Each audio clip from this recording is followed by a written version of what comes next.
Alors, on est sur la route, le chemin de Côte-d'Oussan au Montaigu.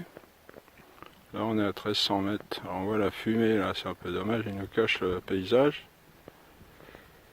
Et donc, le nord, là, direction Tarbes. Et là, Lourdes.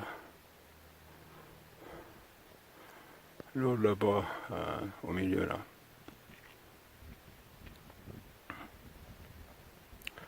Belle journée qui avait été annoncée comme ça. Un peu nuageuse, donc on est à 1300 mètres. Et le Montaigu est à 2300, je crois. Voilà, on va déjà aller là sur ce petit col là, avec le vélo. Et puis, non, il est là-bas le vélo. Le vélo, et puis après on va aller par là, en haut. Alors je sais pas si on voit le Montaigu là, d'ici, c'est peut-être la petite pointe là-bas derrière. Voilà, quelqu'un m'a dit que j'y arriverai pas. Ouais, oui, il y a encore 1000 mètres, ça fait un peu beaucoup.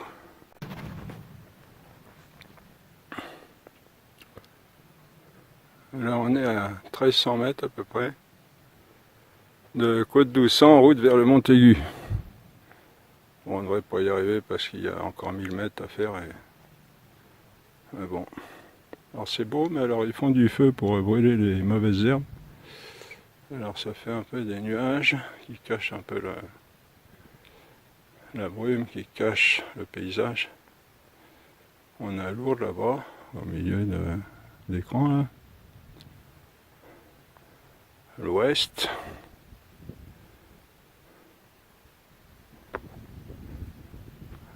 On est parti de je sais plus combien. Et puis là on va sur ce petit col là en vélo. Et puis après on va aller à pied là, vers Montaigu à 2300 mètres. Enfin on va en direction mais on va pas y arriver je pense. Voilà, on est au col de, ça doit être Courade ça s'appelle. À 1500 mètres. Alors notre Montaigu il est là, vous voyez là, au milieu de l'écran là. 2300, bon si je l'ai, j'aurais bien travaillé, hein, parce que ça fait 1500 à 2003, ça fait 800 mètres, j'ai plus que... Ouais, j'ai pas que... j'ai 2 heures je crois. Pas possible, non. Voilà, c'est magnifique. Les neiges sont encore là. Elles commencent à 1200 mètres, quelque chose comme ça. Enfin là, il y en a plus bas. Bon, puis on peut... Donc je fais 360 degrés. Là c'est vers l'ouest. Je sais pas si l'Aubisque là-bas. Il paraît qu'il y a une Sainte Vierge ici. Peut-être bien une petite chapelle là-bas, je sais pas, non c'est un refuge. Et Lourdes là-bas au fond. Et là, on voit le pic du Gers. Hein.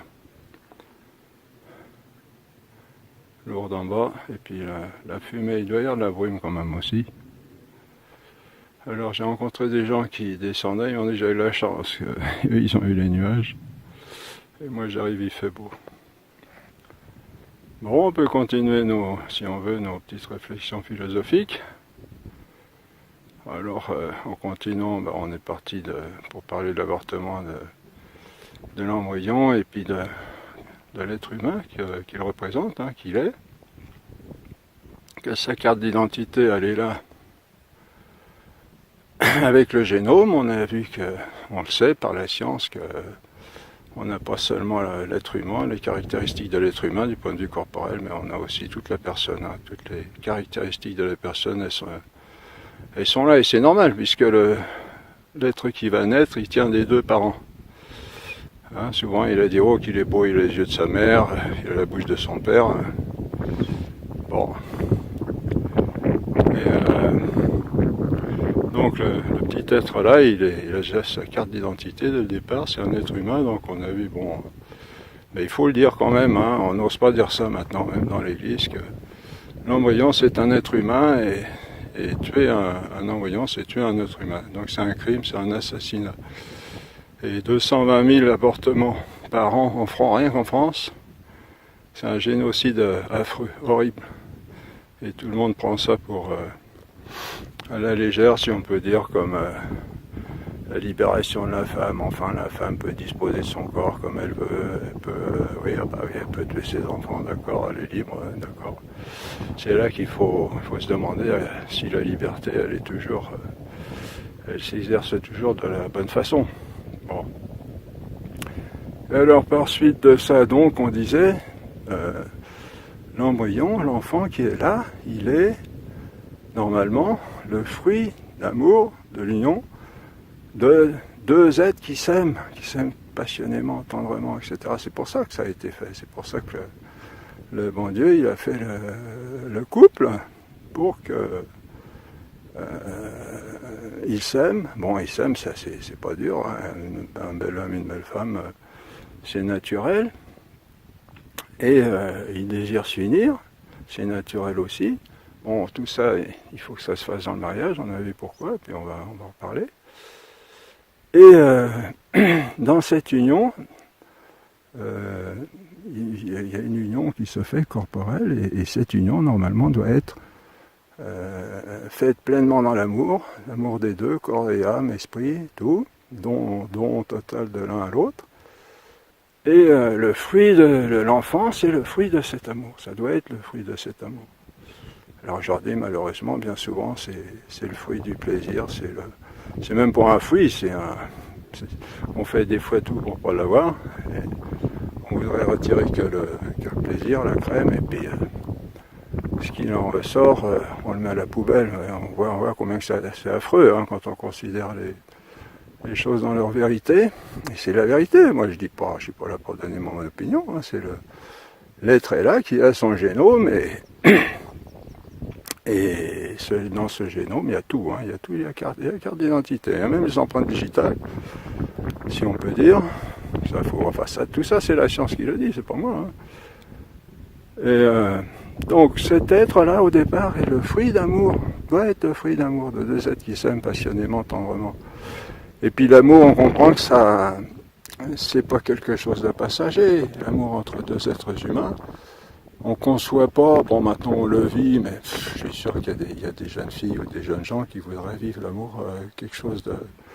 S'ils ne baignaient pas dans une ambiance délétère où on veut mettre le plaisir en avant, tous les vices, quoi, tout ce qu'il y a de plus mauvais.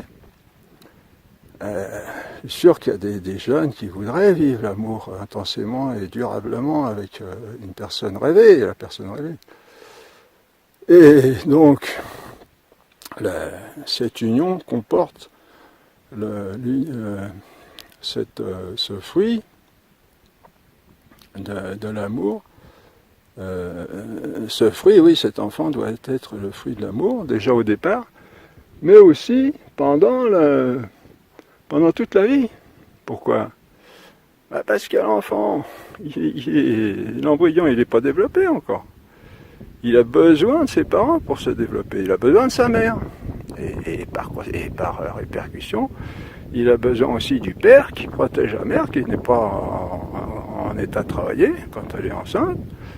Et pas forcément. Et donc ça doit. Et puis il paraît qu'en psychologie, on sait que l'embryon, il sent s'il est aimé ou s'il n'est pas aimé. Hein. Il peut y avoir. On dit, bon, moi je pense ça avec réserve, c'est possible, mais il y a du. Je me retourne par là. C'est possible, mais on dit qu'il y a déjà des blessures psychologiques à ce moment-là, selon que l'enfant est porté avec amour ou avec désintéressement. Voilà. Et puis ensuite, quand l'enfant naît, l'enfant il n'est pas apte à vivre dans la vie. Alors comment il va faire ? Tout ça on ne le dit pas, et c'est sous-entendu, c'est vécu, on le sait, oui, on le sait, mais il faut regarder ça, il faut regarder que l'enfant, il n'est pas capable de se débrouiller tout seul. Donc, il a besoin de ses parents, mais il n'a pas besoin seulement de ses parents pour donner la cuillère de blédina ou le biberon de lait, ou après le petit beefsteak caché, mais il a besoin de l'amour des parents pour continuer de grandir. Pourquoi ? Parce qu'il est, d'une certaine façon, le résultat de l'union d'amour des deux parents. Et ce résultat, entre guillemets, de l'union d'amour des deux parents, il n'est pas seulement dans l'acte sexuel, il est aussi pendant toute l'éducation. Et puis même pendant toute la vie, on sait que les enfants, même quand ils atteignent 50, 60 ans, s'ils ont encore leurs parents, ils aiment bien voir leurs parents unis et puis revenir chez eux, et puis voilà, et puis parler du passé, avoir des réunions de famille, et puis ça c'est comment dire, c'est tout un ensemble, c'est pas seulement maintenant on veut séparer, l'acte ça devient affreux, hein, on veut faire des, bon j'espère qu'on entend encore, il y a du vent là, on veut faire des enfants éprouvettes, on va faire des inséminations artificielles, etc. C'est affreux. Parce que l'enfant, justement, c'est le résultat, ça doit être le résultat d'amour, c'est pour ça que ces choses-là ont été faites. Il doit être le résultat d'amour de l'union des parents, et pas seulement à l'acte sexuel, ce qui est déjà une grande chose, s'il est fait dans l'amour à ce moment-là, mais aussi, pas mal, pendant tout son développement, jusqu'à sa majorité. Bon, ça c'est essentiel pour sa formation à lui, et s'il souffre d'un manque de ce côté-là, ça peut lui apporter de graves blessures psychologiques. Et même après, quand il est formé, qu'il est capable de se marier, de fonder une famille, il a encore besoin de cette union d'amour des parents. C'est mystérieux, hein, on dirait que ça se palpe pas, ça se touche pas, c'est pas du concret, mais c'est pourtant réel, hein, et ça on le vit, hein, on peut regarder chacun dans sa vie, on sait que si les parents sont unis, on est heureux, et si les parents sont désunis, ça fait, il y a un manque, et puis il y a une blessure dans les êtres, et puis dans la famille. Et donc toute l'importance de cette union d'amour des deux parents, non seulement au départ et pendant toute l'existence de l'enfant, même, on peut dire jusqu'à sa mort, parce qu'en général les parents sont morts avant, mais pendant toute l'existence au moins des parents. Et bon, moi j'ai eu des cas personnels où j'ai réagi, j'aimais beaucoup mes parents, et on s'est retrouvé seul un jour, elle a voulu... elle m'a posé la question, elle a dit, il y a ta table là qui voudrait un fermier là qui voudrait se mettre avec moi. Moi j'ai dit tu fais ce que tu veux, mais moi je viendrai pas. Je venais faire des petits séjours avec elle là, quand j'allais en vacances de ma communauté. J'ai dit tu fais ce que tu veux, mais moi je viendrai te voir, mais je resterai plus couché, habiter là avec un homme qui n'est pas mon père. Et je crois qu'on est tous comme ça, plus ou moins. Et alors, voilà, pour dire que... Alors c'est ce qui fonde le mariage en fin de compte. Parce que le mariage, c'est une espèce de scellement, de contrat, pour assurer cette formation de l'enfant. Et quand on sait qu'un seul acte sexuel peut être à l'origine d'un enfant, et de toute une génération ensuite, on voit que le mariage, c'est quelque chose de très sérieux, qui est obligatoire. Il est pour ainsi dire obligatoire.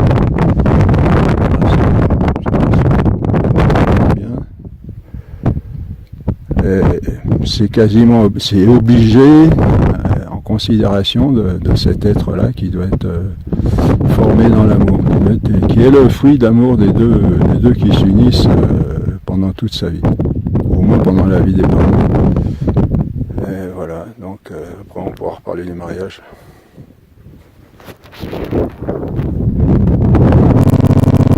Oui, alors parce il y avait du vent tout à l'heure. Pourquoi dirait-on il faut que les parents soient unis et s'aiment pendant la croissance de l'enfant extra-utérine jusqu'à sa majorité? Parce que si l'enfant est le fruit d'amour, voilà le vent.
beau. Moi, il est déjà 6 heures. Un peu tard.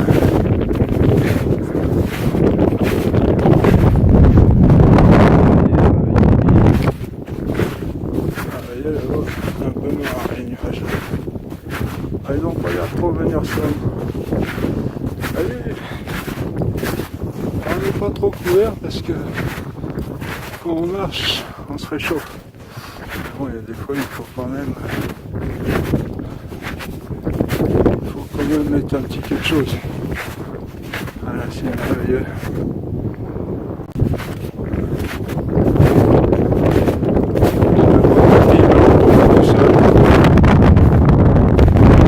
Madame n'a jamais mis le pied. Allez, ça, si c'est beau. Un peu noir là-bas, mais ça va. Il n'y a pas d'orage apparemment. Pareil, il faut se mettre à plat haute.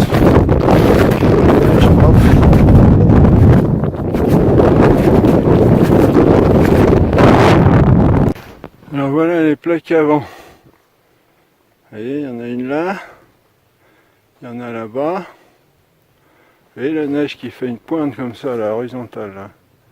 Alors vous allez monter là-dessus, putain, on se retrouve en bas. Moi j'en ai pas parce que vous voyez, on voit la végétation et la terre, donc on est sûr qu'il n'y en a pas là.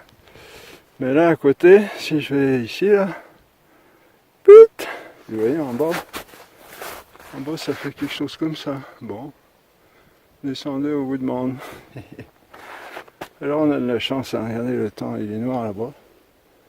Et nous, il ne pleut pas encore ici. Merci Seigneur.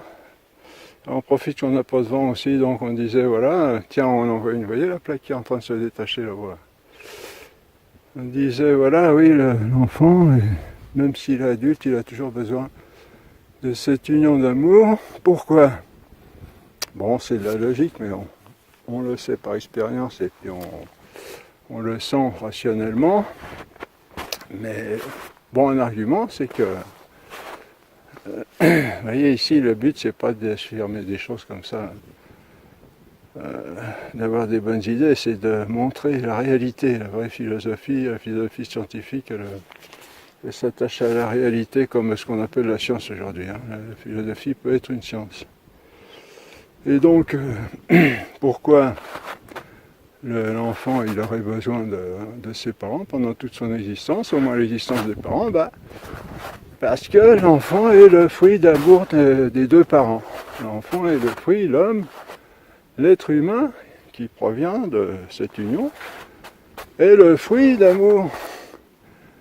Et donc, au départ, pendant son développement intra-utérin, mais aussi son développement extra-utérin. C'est logique. Je ne sais pas pourquoi l'enfant aurait besoin de l'union d'amour des parents pendant que l'enfant est à l'accouplement et puis mettons la vie intra-utérine et puis qu'après il n'en a plus besoin. Ici, ben non, parce qu'il n'est pas encore un être indépendant. Et même, on disait, bon, il a moins besoin, après on disait quand il est marié, qu'il a des enfants, il a fondé une famille, bon, il est moins dépendant, mais il y a toujours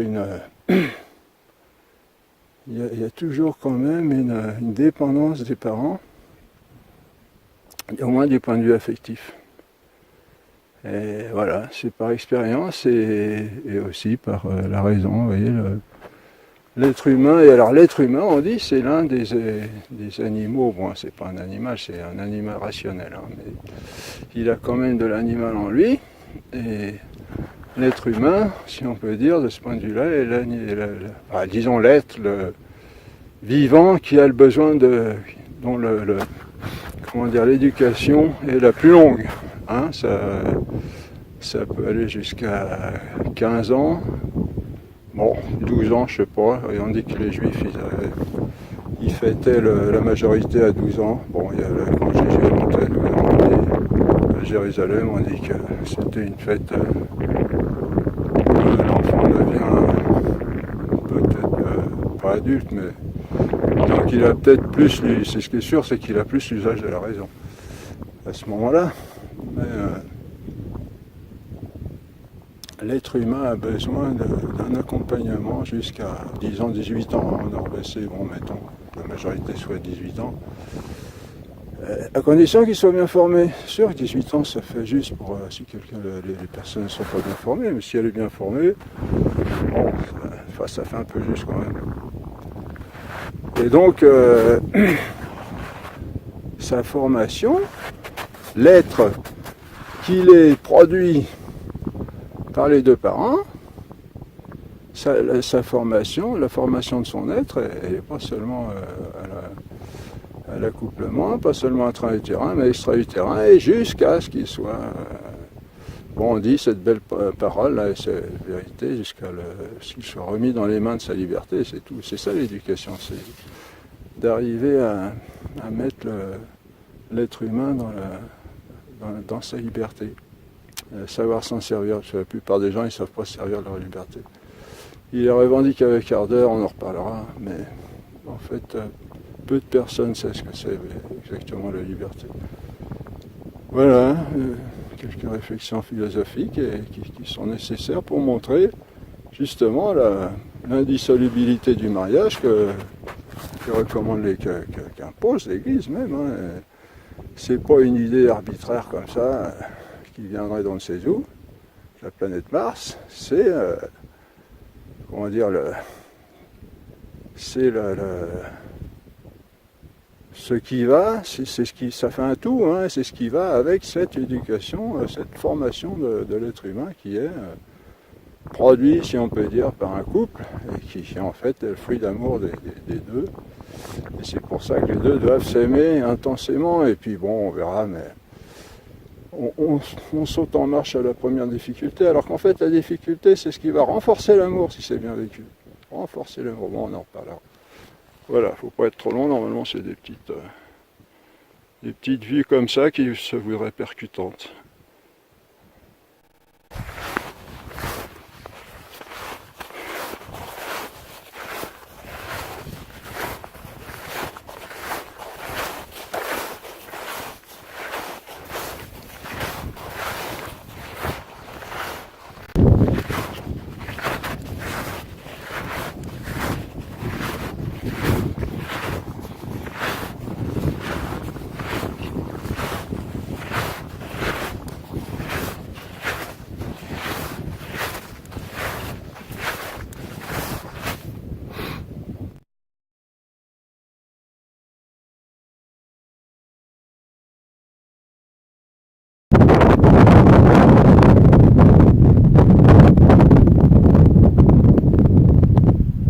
Sur le chemin du retour.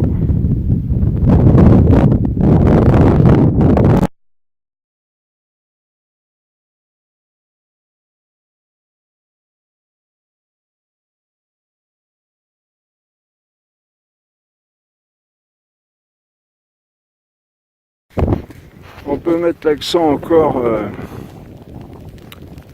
sur ce point que l'enfant n'est pas seulement formé du point de vue matériel, corporel, mais aussi spirituel. Bon, en considérant déjà que l'homme n'est pas que matière, il a aussi une âme et un esprit. Bon, on le montrera en son temps, on le devine, et puis beaucoup de gens le reconnaissent, l'homme n'est pas que de la matière. Et donc cet enfant, d'où il vient? Parce qu'on me dit aussi, bon c'est vrai que il n'est pas seulement moitié du père et moitié de la mère. C'est comme s'il n'avait rien de particulier à lui. Mais ce qu'on veut dire, c'est que quand l'ovule est fécondé par le spermatozoïde, quand l'enfant est conçu, tout ce qu'il a, à ce moment-là, ça ne vient que du père et que de la mère. Il n'y a rien d'autre. Il n'y a rien à lui puisqu'il n'existe pas encore. Vous voyez, ça c'est la logique imparable de la philosophie scientifique. Hein, il n'y a rien à lui puisqu'il n'est pas encore, il n'existe pas encore. Et il n'existe qu'au moment où les deux éléments, si on peut dire, d'une part du père et d'autre part de la mère, s'unissent. Donc il est le fruit biologique, matériel, pas que ça, mais il est d'abord, enfin il est le fruit biologique, et pas d'abord, parce qu'il a, nous on sait qu'une âme lui a insufflé par Dieu à la conception. Donc, si on admet que l'homme n'est pas que matière, qu'il a aussi esprit et qu'il a une âme, l'enfant, il va dépendre aussi des parents de ce côté-là. Vous voyez? Et alors, pas seulement de façon matérielle, bon, il y a quelque chose qui passe en haut. Regardez, ça, si c'est beau, ça c'est le soleil qui commence à se coucher. Alors, il est formé du père et de la mère, pas seulement du point de vue matériel, mais aussi du point de vue de l'âme et de l'esprit. Vous verrez qu'il a une âme, l'homme a une âme immortelle. Bon, c'est pas les parents qui donnent l'âme immortelle, parce qu'ils ne sont pas capables. Cette âme immortelle ne peut pas passer par la matière. Elle ne peut pas passer par les éléments fécondants des parents. Mais on comprend que par la suite, l'homme n'étant pas seulement matériel, mais aussi spirituel, on comprend qu'il va devoir être formé par ses parents de ce point de vue-là aussi. Et c'est logique. Je ne sais pas pourquoi les parents ils donneraient simplement la matière et puis après, même Dieu quand il insuffle une âme, bon ça on le verra, mais on va en parler déjà maintenant. Quand Dieu insuffle une âme, et ben il tient compte des éléments déjà matériels, enfin sensibles qui sont déjà là. L'âme elle va être créée en fonction de ça. Voilà, et pour faire ressortir que l'enfant, une autre façon de faire ressortir que l'enfant a besoin des parents encore après la naissance et même après la petite enfance. Parce que il est le fruit, et il restera toujours le fruit d'amour des deux parents. Ce qui devrait être, parce que malheureusement aujourd'hui, c'est pas ça, c'est pas tout à fait ça. Et voilà, il faut retrouver ça pour le bonheur des parents et le bonheur des enfants. Et puis en sachant, je répète, que les difficultés, c'est pas des occasions de se séparer. Les difficultés, c'est des occasions de renforcer l'amour. Vous voyez, si vous tapez sur mettons un boxeur, il tape sur un autre, l'autre il s'écroule, ça y est, c'est fini. L'autre il va réagir, paf. Bon, c'est pas un bon exemple, mais qu'est-ce qu'on peut prendre comme exemple? Bon, on le sait, de toute façon, dans tous les domaines, que ce soit professionnel, que ce soit sportif, que ce soit... Il y a une stimulation. Il y a une stimulation par la difficulté. Quelqu'un qui veut arriver, prenons n'importe quoi, soit la perche, je dis n'importe quoi, soit la perche, bon, la personne elle veut sauter à 5 mètres par exemple. Bon, elle arrive qu'à 4 mètres 70. Bon, eh ben, ça va l'exciter, elle n'arrive pas, à moins qu'elle se décourage. Mais l'épreuve c'est fait pour lutter, pas pour s'écrouler par terre, et puis sinon il n'y aurait pas de monde. Si tout le monde cédait à la première difficulté, parce qu'il y a tout un mariage, il y a des difficultés. Alors s'il fallait tout abandonner dès qu'il y a une difficulté, à ce moment-là tout le monde resterait couché. Il n'y aurait plus de monde assez rapidement. Voilà.